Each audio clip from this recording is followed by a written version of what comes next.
Hi, everyone.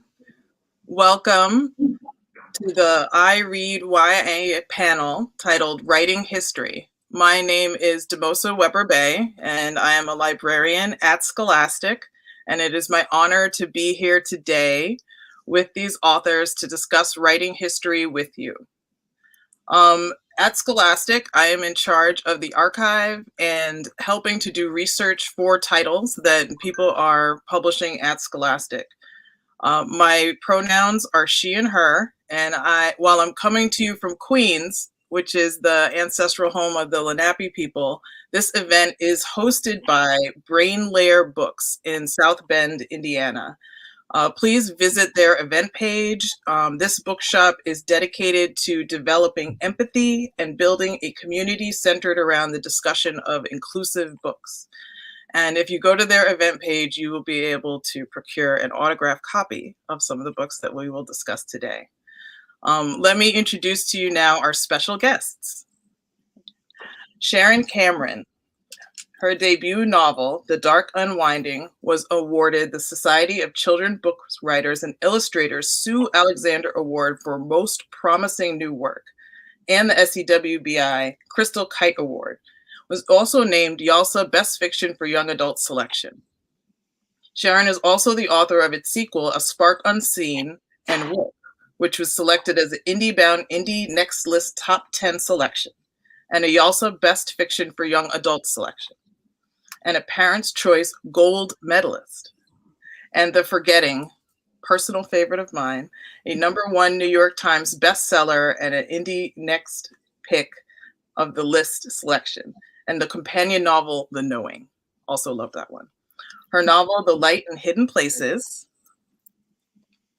let's see, was a Reese's Book Club YA pick last year. Next up, Sharon's going to be publishing the highly anticipated novel, Bluebird, on October 5th. She lives with her family in Nashville. Welcome. Thank you. Also joining us is Neal Bascomb, the author of The Nazi Hunters, winner of the YALSA Excellence in Nonfiction Award, among numerous other awards. School Library Journal called his second young adult book, Sabotage, excellent in a starred review, and The Grand Escape a fantastic pick for avid history readers, also in a starred review. In addition, Neal is the author of 6 nonfiction books for adults on subjects ranging from a 1905 Russian submarine mutiny to a contemporary high school robotics team. The Perfect Mile, Winter Fortress, and Hunting Eichmann went on to be New York Times and international bestsellers. His book, The Racers, was named a BCCB Blue Ribbon book and had a star review from School Library Journal, called The Racers highly recommended. Neal lives in Philadelphia with his family and rascal dog Moses. Welcome. Thank you. And Cambria Gordon. Her debut novel, YA novel, The Poetry of Secrets, went on sale earlier this year. Gordon is also the co-author of the award-winning Down-to-Earth Guide to Global Warming, winner of the National Green Earth Book Award. She has written for Los Angeles Times Magazine, Boy's Life, Parent Guide News, the Jewish Journal of Los Angeles, and she lives in LA with her husband and youngest son, as close as possible as she can be to her 2 adult children without annoying them. Welcome. Thank you. Happy to be here.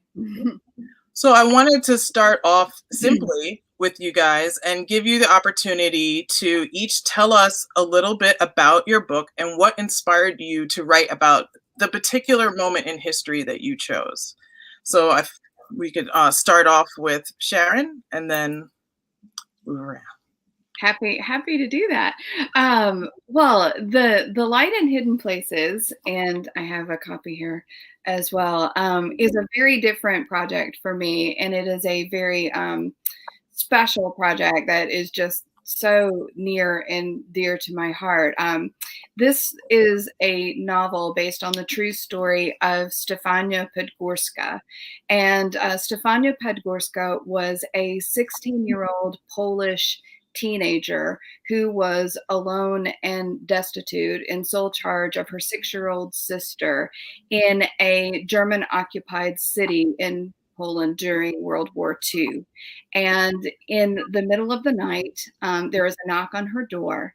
And on the other side of the door is Max Diamant, a young Jewish man that she had known before the war. And he has just jumped from a moving train that was taking him to a death camp. And he is broken and bloody. And he says, please, please hide me. And Stefania and her little sister make the choice to hide Max. They know the consequences, but they choose to hide him anyway. And then they hide his brother and his brother's fiance until Stefania has 13 Jews hidden behind a false wall in her attic with only she and her sister to feed and take care of them.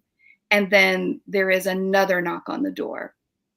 And this time it is the Nazis. It is 2 Nazi officers. And they say, we are requisitioning your house for staff quarters for a new German hospital that is going in across the street. And so Nazis move in. And so Stefania and Helena have 13 Jews hidden in an attic. They have 4 Nazis sleeping directly below them. And what happened next was just one of the most incredible stories of bravery, sacrifice, of humanity and love that I have ever come across. And it was an absolute privilege to tell their story. It was an absolute honor to be allowed to tell their story. I came across Stefania Podgorska many years ago, long before I had ever considered becoming a writer. When I came across the oral history that she gave during a Holocaust Remembrance Week in the early 1990s. And I never forgot her story, not for 23 years. Her story changed me. And she became my hero that day. And so years later, when I had become a writer and I had 5 published novels, I decided to find my hero. And I went in search of Stefania Podgorska. And I was able to meet her son. And he actually took me to meet his mom. So I was able to meet Stefania one time before she passed away. And then Ed, her son, and I actually got on a plane and went to Poland together to sort of rediscover her life. So it's been, like I said, a special book to me, but also an absolute life-changing book to write. Thank you. And we're so glad that you did write it. This story, I learned so much and was truly inspired by this young woman. And I was a high school teacher and a teen librarian at different times, and just the capacity that teenagers do have and have had throughout time is remarkable. Yes. Thank you. I wanted to be her. I know. Cambria, can you tell us a little bit about the Poetry of Secrets and why you chose to write about that moment in time? Sure. So we moved to Madrid. I'm from Los Angeles, but we took a sabbatical year with our youngest son, and my husband and I, we moved to Madrid. We wanted to have an adventure and perhaps have our son be bilingual. And when we were there, I traveled to Segovia. We took a drive. It's a 2-hour drive from Madrid, and it's a small town. And I found these plaques on the ground shaped in the Iberian Peninsula, which is Spain and Portugal, with 3 Hebrew letters, which spelled out Sepharad. Sephardi's are Jews who come from the Iberian Peninsula after the expulsion in 1492. I didn't know anything about the Inquisition, and I wondered, why are these plaques here? And I come to find out that it's really a tourist attraction. Here are these neighborhoods and these streets where Jews lived, but that's it. There's no building, there's not a brick, there's no remnant. And it's really to entice Jewish tourists to come and look at these towns. But I kept asking myself, what happened to the Jews of Spain? I wanted more. I wanted physical evidence. And so I started ordering books, all I could, from Amazon.uk. Sorry, there's no good independent bookstores in Madrid that could give me English-speaking books. But I read nonfiction and fiction, all about the Inquisition. and dragged my family to Jewish quarters. And my son said, no more cobblestone streets, please. But I started to imagine, what would I do if I were a young woman living during this time? Would I have practiced my religion in secret? My main character, Isabel, is a converso, which means she was born Jewish, became baptized to fit into society and to be safe, but practices her religion in secret. So she's a converso crypto Jew. And I thought, what if I was that? What would that be like? Would I defy my family? What if I fell in love with the wrong man? What would that be like? What does it mean to be Spanish? What does it mean to be Christian? What does it mean to be Jewish or Muslim? Conversos were Jews and Muslims who were forced to convert to Christianity during that time. So it was not just a Jewish story, but because I'm Jewish, I elected to tell the story, this very sad and rich period of time, and the story of what happened to this one family, and in particular Isabel, who's 16. And when I went to this one little town called Trujillo, which in the medieval times had a higher population of Jews. It's a very small town between Madrid and Portugal. A converso tour guide took us to a cellar with a rounded ceiling, and it was in a private home, but it was formerly a Jewish home. And that enabled me to imagine what would it be like to be able to go down to my basement and read forbidden Jewish texts. And then I could start to imagine this family living there, and the family that I created were winemakers. So this is where they stored their wine, but they also read Jewish texts in secret. And it's a love story. There are knife battles, gypsy tales, poetry readings, torture. It has everything. So that's how I came up with the Poetry of Secrets. Yes. And it's fantastic. I mean, for me, learning about that exact moment in history, I'm usually focused on what's happened on the other side of the ocean, perhaps, or things that have happened with the Jewish communities later, in Europe. But I learned so much, and we're gonna definitely come back to talking some more about that period of time, and how you incorporate love into talking about history.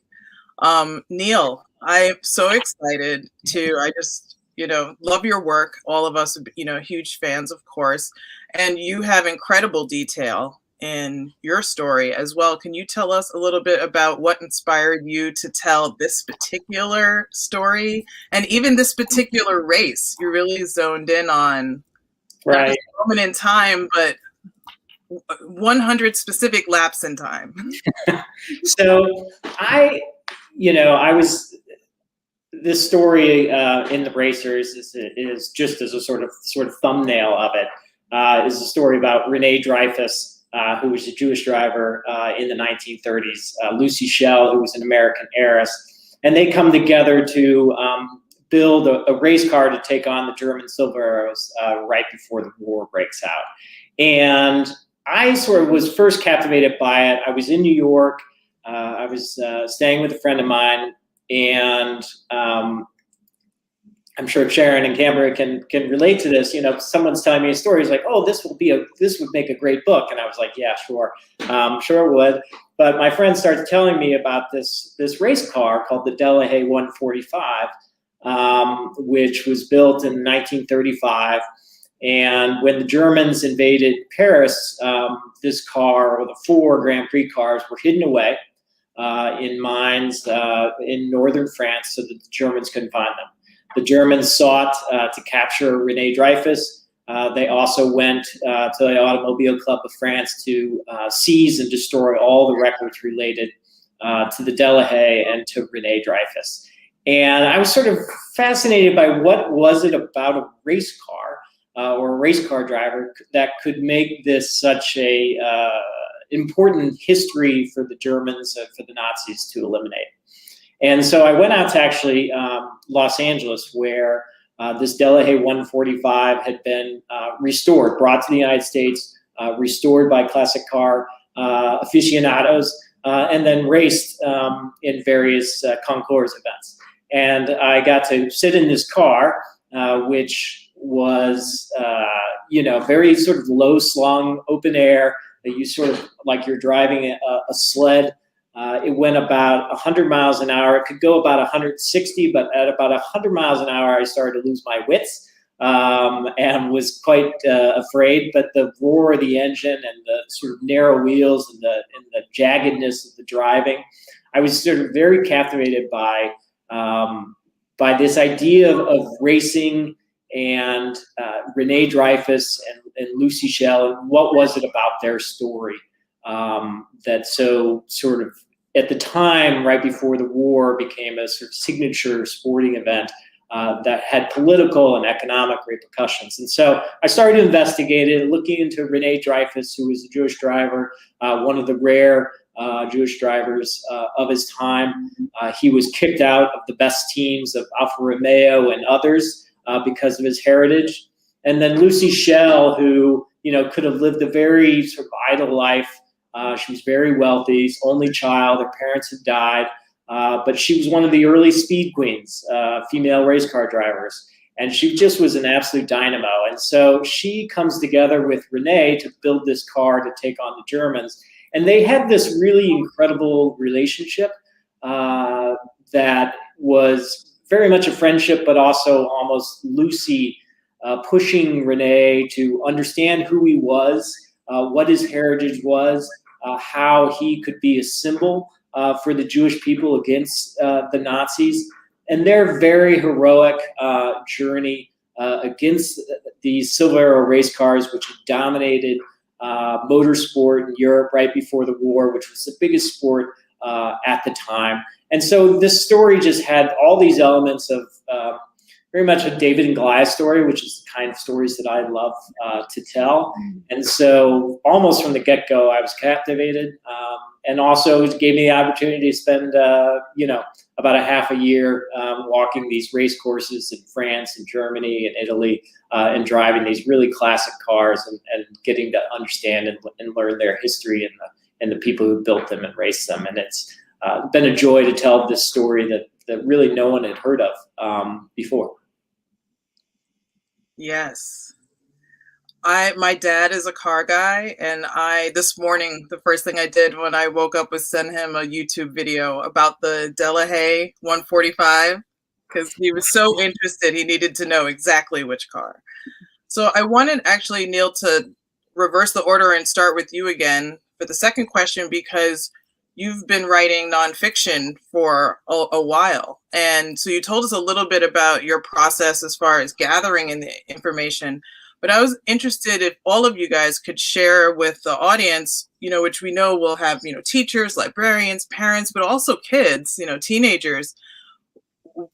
How do you organize when your information to actually, to tell the story? You travel, you do research, you get to ride in the car, and you have all of these notes. So when you're approaching the process of writing, how do you kind of organize, how you're going to tell the story?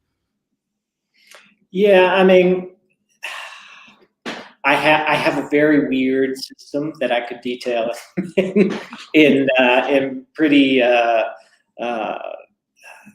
would scare, I think, everybody here. But I kind of relate the research process and the collecting process to my family, and I've written an essay about this. Because my grandmother was a big quilter, and my young daughter likes to quilt. And just the whole process of quilting and selecting fabric and collecting fabric and then deciding how it's to be arranged and quilted together is very similar to researching and writing these books. I tend to gather everything that I can find.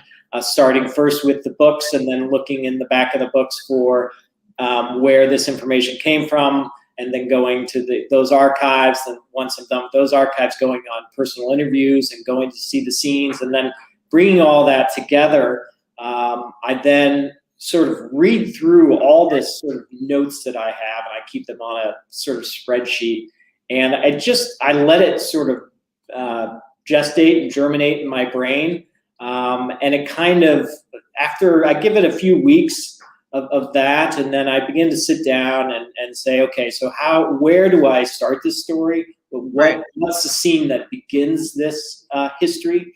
And then I almost automatically go to, how does this story end? And then from there, it's a question of taking it, what's the beginning, middle, and end, and then what's the beginning, middle, and end of the beginning, and what's that same process for the middle of the story, and the same process for the end of the story. And then I slowly find myself chopping this story into smaller and smaller bits, and then arranging the research to slot. I'm trying to describe a process that takes 6 months, but then I slot in the research into those various those chunks, and then hopefully that makes some sense to me, and then I begin writing.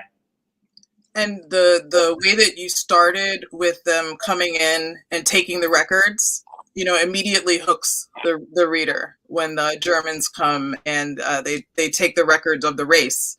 They don't want their, what do they say? We will write the history now. Exactly.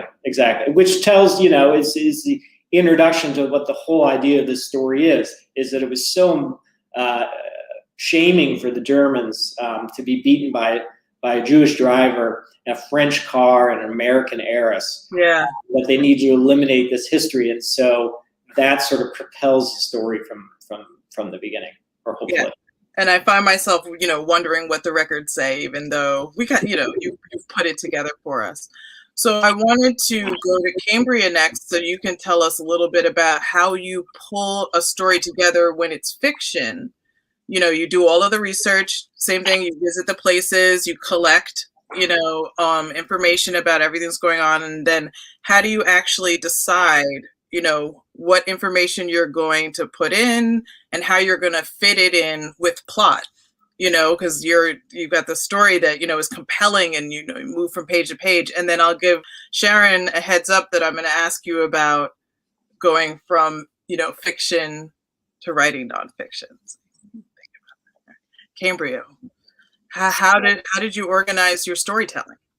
So I didn't know that my year in Madrid was going to be my research year. It was just a very pleasurable ingestion of a lot of information, but it was simmering in me. And so I was walking the cobblestone streets, and I was in the alleyways, and I was reading a huge amount. Only when I got back home to Los Angeles and I started to think about a story, I thought about a Romeo and Juliet kind of story set during the Spanish Inquisition. A love that shouldn't and couldn't happen, but does. And so for me, I had this idea, these moments in time that I wanted to create. I had this young woman who I was sort of channeling. I felt like I was walking with her. And then she meets the man, and then there's this huge amount of danger that occurs. Right. So she meets Diego, and so it was.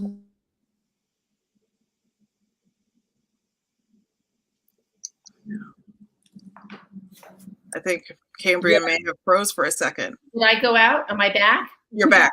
Okay, I'm sorry. The world building was the hardest for me because it was actually super complex with Jews who decided to maintain their Judaism and live as Jews, new Christians who were conversos, old Christians who have long lineage of old Christianity being in Spain, and then crypto Jews who were the ones who maintained their Judaism in secret, who were the conversos. And then what the rules were for everybody, and who could be friends with people, and who could be suspicious, and what and how many rules would be broken, would they be punished?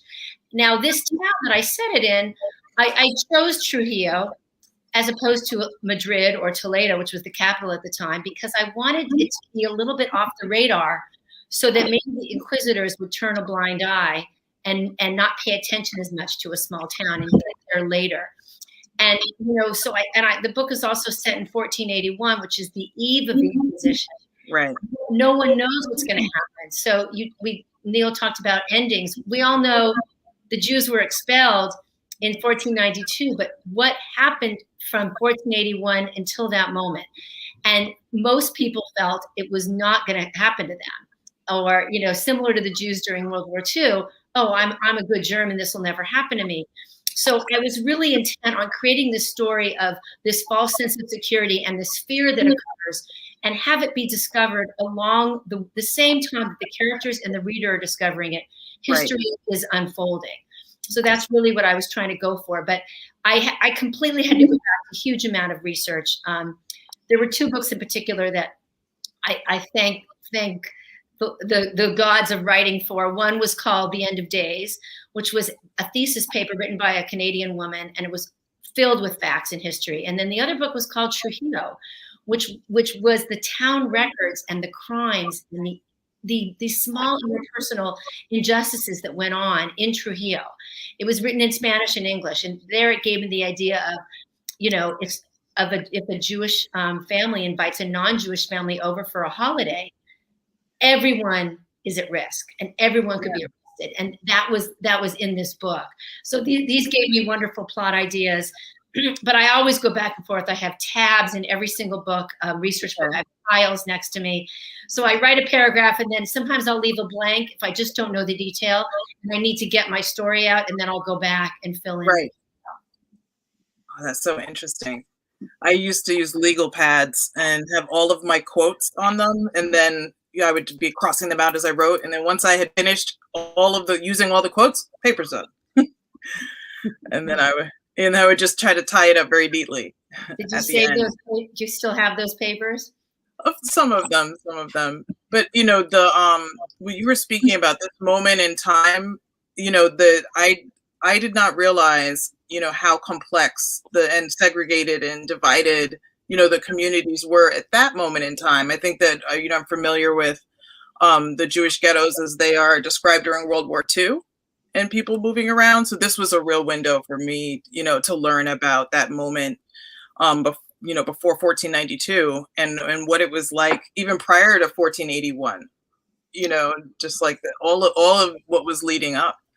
What was fascinating to me were the dots that I was able to connect between the Inquisition and Nazi Germany. And I really had no idea that Jewish and Muslim people were required to wear identification badges.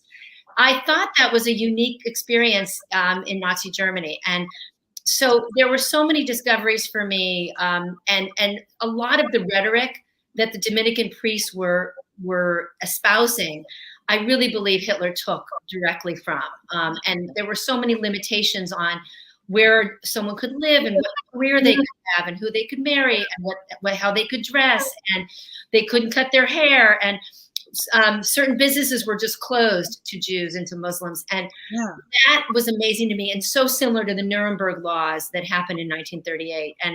And sadly, you know, things are happening today. I mean, we've got oppression and identity politics going on, and with the majority afraid of the minority now in our streets. And it's no different than what Isabel, my character, went through. Yeah, no, you really brought that forward for me, just seeing like the, you know, 400 years between 1940s and 500 years worth of time that passed. And then my mind just starts to try to imagine like all of the different things that occurred for these communities in between. So now we want to find out from you, Sharon. You have written in the past some of my favorite things that Scholastic's published. Thank you. Yeah, I love the knowing. I talk about it all the time. Of in so many people's hands, and yeah, I love the what if of science fiction, you know, and then trying to kind of like Neal was talking about, like you start off with a hook and then kind of fill in as you go. So how did you know, kind of change your writing process, if at all, in pursuing writing something that is fictionalized, but based on a real person, real events, there are real quotes, you're filling in, you know, gaps. What was your process of organizing and writing this? Yeah, it was in some ways a different process, and then in some ways it was very similar. As far as the breadth of my research, even when I'm writing, speculative fiction or sci-fi or dystopia, whatever it is that I've written, I do an incredible amount of historical research for those things, because I think when I think story, fantasy, even sci-fi, it feels so real to us when we're basing it on real human events. So all of those books are an amalgam of history, actually, even though they take place, some of them, in the future. Yeah. So as far as the breadth of research, I always approach a book very, very widely. In this case, when I'm talking about a real person, I discovered how careful that I wanted to be, especially a person that I really wanted to honor with a story. Like, I wanted to honor the sacrifices and bravery of Stefania and Helena Podgorska. So I wanted to be very careful how I approached that.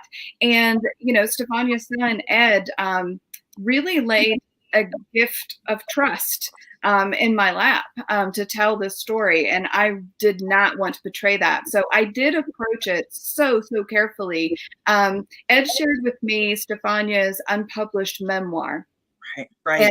And her memoir really did create the backbone for everything in The Light in Hidden Places. So every event that happened in the book happened. There were 3 small changes, which I put in the author's notes, since life does not actually unfold like a novel. There were some 3 small changes that I put in the author's notes so people would understand what had been changed. But I feel so strongly that stories like Stefania's need to be told as historical fiction, and I love nonfiction. And like I said, I think in this case the research process really would have been the same between the two. But for her story, it was all about the decisions of this one incredible young lady who was, frankly, incredibly ordinary. She was a normal teenage girl from a backwater city in Poland. She was not very educated. She was no one that anyone would hold up and say, "Oh, look, aren't you important?" Yeah. But her choices changed the world. She changed the world. She changed the world for 13 people and for the children and the grandchildren that came after them. And she's still changing the world with what she did right now as her story goes on and on. She changed me when I first heard her story. And so, if an ordinary person can make those decisions and do that, then what can we do as ordinary people in our ordinary lives? Our decisions matter. And that's why I think all of these stories, Cambria's Neal, all of these stories are not about history. They're about now. They're about what we're experiencing now. That's what really Cambria was just saying. And I was really feeling that, because it is about what is happening to us now. And I think we feel that so much more when we get it through story. But bringing it back to the research, that story has to feel real or it's not effective. And that's where the world building comes in, and building as true a reflection as we possibly can of what was once real. And that's really what the research is for. In my case, it was more about choosing what to include and choosing what not to. That was a very difficult choice, because if I had put everything that happened to them in the attic and in that house, it would have been a 1,000-page book. Well, I'm glad that you bring that up, because one of my questions was for each of you, is there anything that you left out that you just wish that you had found space to put in? Would you want to share it, or? Yeah, I can jump right in, actually, and just kind of segue from what I was saying. There was one incident in particular where it's before the Nazis moved in, but the 13 are hidden in the attic, and Stefania's brother shows up from other parts and decides he needs to help take care of his sister. And as they are trying to talk to him and feel him out as far as where his loyalties are and where his opinions are, would he keep these people safe? They determined that no, he would not. He would not keep them safe, and he's got to go. And what actually ended up happening is the people from the attic, it was like an episode from Scooby-Doo. They haunted him right out of the house. They were making noises, and he was a very superstitious young man, and he was sure that there were spirits in this house that disliked him, and he took off. And I thought it was so funny to me that they did this and that it worked. It was so funny, but there was no room to include it really in the book. But I wish I could have, because it was one of my favorite stories. Yeah, no, that's so interesting. Yeah. I mean, I will add to just sort of carrying on what Sharon's answer before, because I think it's a very interesting one.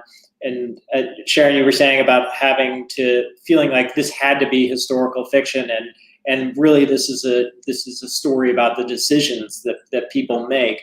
Yeah. And I, sometimes I'm very envious of novelists, because you can, of course, you can read the history but often you don't know what the decision process was of an individual, because you just simply don't have that information. Either they didn't leave a diary about that, or there's not a letter, or some other kind of thing that tells you what it was. And so I would only add to that is, like, my best books, and I may include The Raciers among this, are ones where I really have that information, right? Where I know what these individuals were thinking and feeling, and why they made the choices that they made.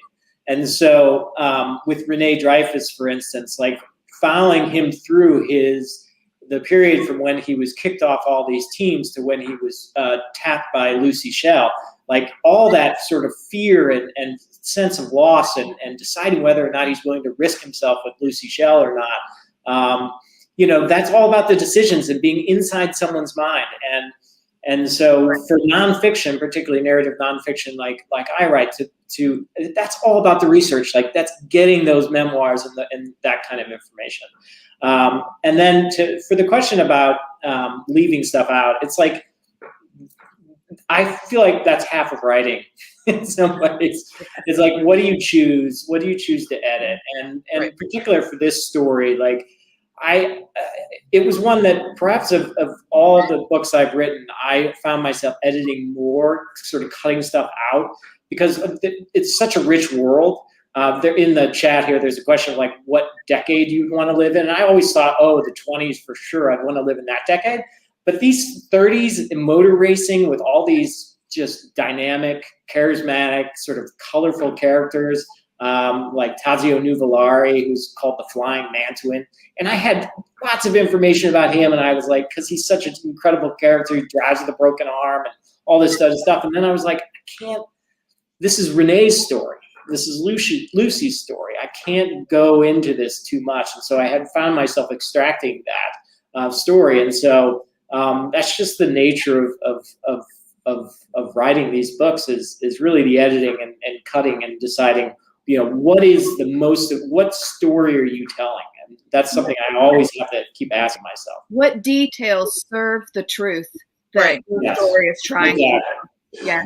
And the plot. I have the opposite problem that Neal was talking about, because I had a dearth of information of, real personal experiences of people during this time. It was so long ago. And there's, the idea of poetry is a big part of my book. Isabel wants to be a poet, and she discovers this poet named Kazmuna, who did exist. All the poems in the book are from real Jewish women and Muslim women who wrote in Arabic from the 11th century to like the 15th century. But so little is known about them. I mean, I just had very, very little research I could find. And when I found Kazmuna, I decided to have Isabel be related to her. But I would have loved to have a whole chapter on what it would be like to be Kazmuna as a young woman, writing poetry with her father. Her father taught her how to read and write, and which was also very unusual to be lettered at that time. And anyway, that doesn't serve anything. I mean, I can talk about her, I can put a poem in, but then I had to move on to the danger and to Isabel and Diego. And so I had to leave that on the table. And the question about what decade would you want to be in, which is the golden age of Al-Andalus for me, which is when Casmuna lived, pre-Inquisition. This was 1100, 1200, 1300. And there was this amazing renaissance of conversation and excitement and discovery of science and math and astrology and astronomy and just medicine and poetry. And this is when the poet Casmuna grew up, and that's when I would have loved to live. Yeah, you know, I have in my notes here that the read-alike, or the book that this reminded me of as I was going through it, is Are You There, God? It's Me, Margaret. And yeah, well, that book resonated for me as a kid. I was raised Islamic, and so the choice that the character's making between exploring, you know, like each parent's religion and trying to see what is the best fit was something that I could, you know, identify with, just being a person who was not the same as everybody else in the room necessarily.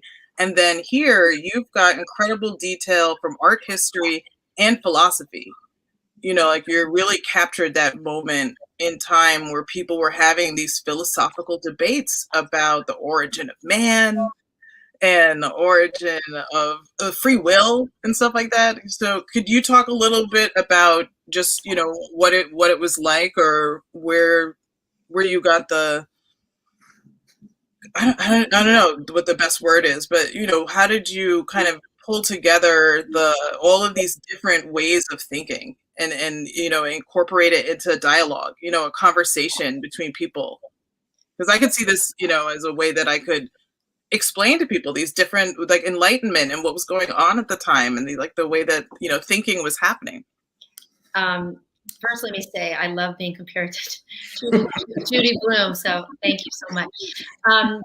You know, that was the hardest part for me, was to get, you know, I never studied philosophy, and to really try to distill it down for a reader to have it be accessible and have it be able to be explained. So I was reading crazy Plato and Maimonides and the Talmud, which I've never even looked at before in my life. So that was a very challenging part. And it turned out to be the most fun, because in the dialogues between the characters, I could get in the information and have people question each other and show what was completely shocking to even think of back then. I'm trying to remember exactly what your question was about, how I could get it all in. I mean, this time period was, you know, it's like Columbus discovered America right when the Jews were expelled. And, you know, everyone thought the world was flat. And so imagine, no one even understood those orbs in the sky. No one knew what those planets were. That blew my mind. You know, people believed in God. People thought God controlled every move you made. If something fell on you, like if you were standing under a balcony, that was God's will. And it was not because the pot was loose, or, you know, or you were in the wrong place at the wrong time. And so I just loved trying to figure that out as Isabel and Diego were figuring it out. Right. And how unique it would be to think out of the box, how scary it would be, how threatening it would be.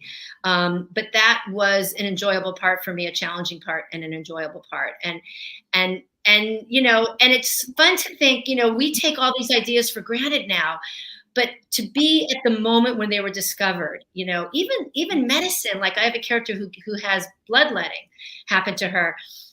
I mean, and it was so barbaric, and barbers were doctors, which is where the word barbaric comes from. And like, just the idea of medicine and all of that, it fascinates me. And so I hope that I'm so glad you responded to that, and I hope that readers do. Oh, yeah, definitely. I mean, these are ways, you know, different ways that people can enter a story, you know, and find a connection to history, which I think is what's so exciting when we talk about writing history. You know, there are many stories throughout my experience working at Scholastic that I did not know about something that happened in history. And then the book comes across the desk and you're cataloging it, and next thing you know, you're flipping through the pages, and you're a chapter or so in learning about a moment in history that you had no idea, and the way that the narrative pulls it together is what makes it stick. And that's one of the things in particular. So Neal, I wanted to come back to you quickly with just thinking about narrative storytelling in Nazi Hunters. There's a moment where I was on the subway reading your book, and the character whispers into his mother's ear and kind of tells her that he was involved in tracking down Eichmann. And it touched me, so deeply that I started to cry. And I remember I look up, from reading to try to like pull the tears in, but they spill down. And the person sitting directly across from me looks at me like, what's going on? I've done that so many times. And I just held up the book. Yeah. So that they could see what I was reading and perhaps enjoy it for themselves too. So one of the questions that I alluded to earlier, and you mentioned it, Cambria, where you're talking a little bit about Diego and Isabel. I mean, they're having very serious conversations, and yet it's a love story. And so I wanted to kind of talk a little bit about that, because within YA, there's this, sometimes like a sense of anticipation, that kind of gets us turning the pages. And so to have, page turning, action, things that we're learning, moments in history, and then, the promise of potentially, having true love. How do you approach writing history, especially difficult times like that, but also incorporating these human elements of love and, other things that were going on at the same time? Well, I think that's universal. So no matter what century your book is taking place in, there's a feeling that is the same for a high schooler today and a 16-year-old walking in Trujillo in 1481. So that is the easiest part. In fact, I had to force myself not to get to those scenes, those when they have a kiss or even when they first meet. I felt myself rushing to those moments, and I had to slow down and really just really build up all the background and the threat. But I did want to have it be a life of the mind, a romance of the mind, where it was not about how they both looked. I mean, yes, he's handsome and yes, she's beautiful, but it's really not that. And I so wanted them to fall in love with each other's thoughts. And because thoughts were a commodity and thoughts were a weapon back then, I decided that was just another way to get into it. And so I don't know. I guess I imagined me having conversations like that with someone. Yeah. Maybe I hope I would be that smart back then. I don't know. I think I was really lucky, that the love story that I got to tell was a true one. How did you navigate that? I mean, this is true love. Yeah, her quote at the end of the book is, he stayed for one night and never left for 50 years, and yes, absolutely. And, spoiler alert, I went to Poland with Stefania's son. So, there's a love story here, and it was an incredible story. I think it's one of the most incredible parts of the book. And actually, Neal, where our books overlap, I hadn't thought about it until right now, but Max Diamant, who knocked on the train, testified against Eichmann at his trial. So, because Eichmann was the one who ordered the emptying of the Przemyśl ghetto, so so he was one of the people that testified there. But yeah, I mean, you have to approach that so carefully, especially when again, these are real people, and people are still alive, who lived these things. So I just always want to be so respectful of that, while at the same time, telling the truth of that beautiful story. And it was a beautiful story for many years. Yeah. Yes. Yeah, I mean, you often find that writing these histories, like, you do meet the people involved, right? And so there's a certain level of trust that they're offering up to you to write their stories and to be faithful to them and be faithful to the intention of their lives. And so, that story about Eichmann and the Mossad agent telling his mother that he was involved, I mean, his whole life had been secret to his family. All that he had done, all the risks that he had taken, they didn't know about. And so that quiet moment where he whispers to her and he's able to tell her before she dies, I mean, imagine how revelatory that is, both to her and for him, to be able to expose himself in that way and be known by her in this way. And sort of expressing that in a way that's faithful to what they experienced at that point in time. It can often be a very tenuous line to walk, but when it works, it's absolutely lovely. Yeah, and you've got this great example in the racers of true love in the form of some equal partnership, and like mutual respect and like sharing something that they love together, just the mutual love of racing and of cars and sitting in the cockpit together and racing even without the kind of quote unquote romantic anticipation. It's just like a demonstration. Yeah, I mean the friendship between Lucy and Renee was so nice. It wasn't romantic as you pointed out, but there was an intimacy between them and an understanding of the fact that they were two people trying to take on this colossal force, and how they each learned from each other and became almost sister and brother through the experience. And in fact, Renee became very much an uncle to Lucy's two sons throughout the rest of their lives. And just the bond between them, I mean, it's very nice. It's very nice. All right.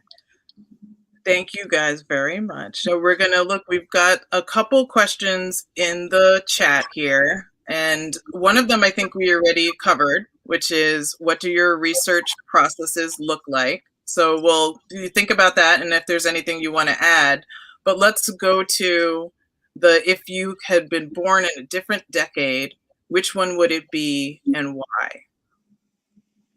I think the other two kind of answered this, but I didn't answer this one. And I was thinking about it while they answered and trying to decide. I am so entranced with the mystery of the past. I always have been. That this is something I've actually given an incredible amount of thought to, of when would I want to live, and where do I feel connected, the most to the past. And the absolute truth is that every time I think of childbirth and dentistry, I love now. I think of those things. I think, actually now's not so bad. And I think about books and the amount of information, all of this research that I was able to do to write this book would have been so hard. Even just a decade and a half ago would have been so difficult. So, and we do have some freedom to control how we live. So I think I'm very attracted to the idea of living more simply. But I think that is something that we can do without giving up things like painkillers. No aspirin in my era. Nice. Willow bark. Do they have any willow trees? The only thing I would add to that is, one of the absolute joys of writing about different points in time of history is being able to sort of submerge yourself into those worlds. Yeah. So, when I wrote my first book was about skyscraper wars in New York in the Roaring '20s, and like spending 2 years just sort of in the '20s, like reading newspapers just like you would if you were living there, or other periods of time that I've written about. Just these they're like mini excursions and into these worlds that you get to enjoy and experience, and that's another one of the joys of writing history. Yeah, I'll echo that. turns out I'm a geeky researcher, and I didn't know I was. And something I'm working on now for my next historical fiction YA takes place during the Romantic era in Berlin, which is like 1820s.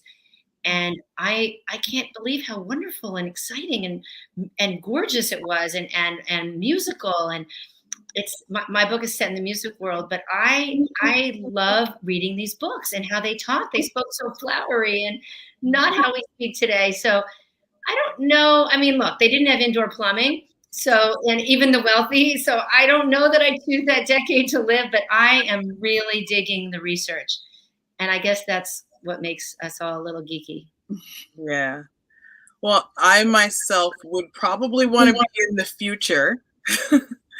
And I definitely I would be in the setting for one of Sharon's books maybe. But what you were saying about all of you about how difficult the past was, I myself, I think I wouldn't want to necessarily go back. I think of every woman who precedes me and the experiences that they may have had at different times. And then, what would it be like? And I just want to, thank you guys, because my grandmother is German. She is she was an immigrant. She's a war bride, married a Black soldier during World War II. And every time I read these, books that are set, like, Stefania makes me think of my grandmother, imagining the Autobahn being built and the cars and everything. And I can't imagine, what her day-to-day was like living in Germany during the war. And she's described like little things to us, but I would never necessarily be able to get a true sense. And there's also a lot she didn't tell us. We talk about what is not included. There are a lot of stories that she didn't tell. Mm-hmm. And just when I read these different books, it gives me opportunity to walk, for a couple of hours, in the steps of these women who've existed before me, and just to be thankful, whenever I feel stressed or something like that. To just, realize how hard people have had it before, and that, it is about now. And we can, learn from these lessons and just try to, take it one day at a time. Which, coming back to Stefania was really kind of what I sensed, as she was going through. It was just every morning waking up and just trying to make it through the day. Yeah. And I think that is exactly what I was actually trying to say about historical fiction earlier, and why I wanted her story to be historical fiction. Because, story about the past is when we can feel that, instead of the facts of that story. When we feel that, that's when we really, really know it. When we feel it, we won't forget it. And I think that is the incredible service that historical fiction does for us, because it gives us the opportunity for empathy. It gives us that opportunity for empathy for what came before, and a broad understanding of how we got to where we are. And you can't, I think that's one of the best stories, one of the best ways to get that. One day at a time, one lap at a time, one verse of poetry at a time, and one, I guess, I read YA event at a time.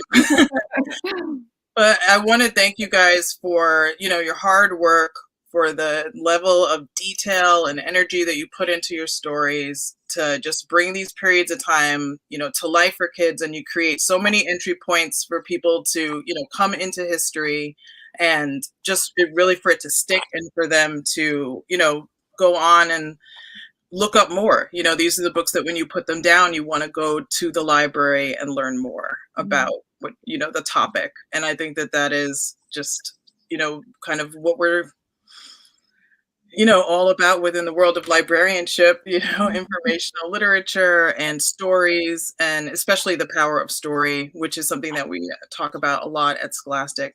So I would like to thank you all for sharing your stories with us, and thank everyone in the audience who tuned in. I see that there are a couple questions that came in late. If you want to go ahead and email them to library@scholastic.com. I'll see if I can get the answers from these authors for you. Thank you, everybody. Thank you. Sharon. Thank you for having us. Thank you. Cambria. And goodbye, everyone.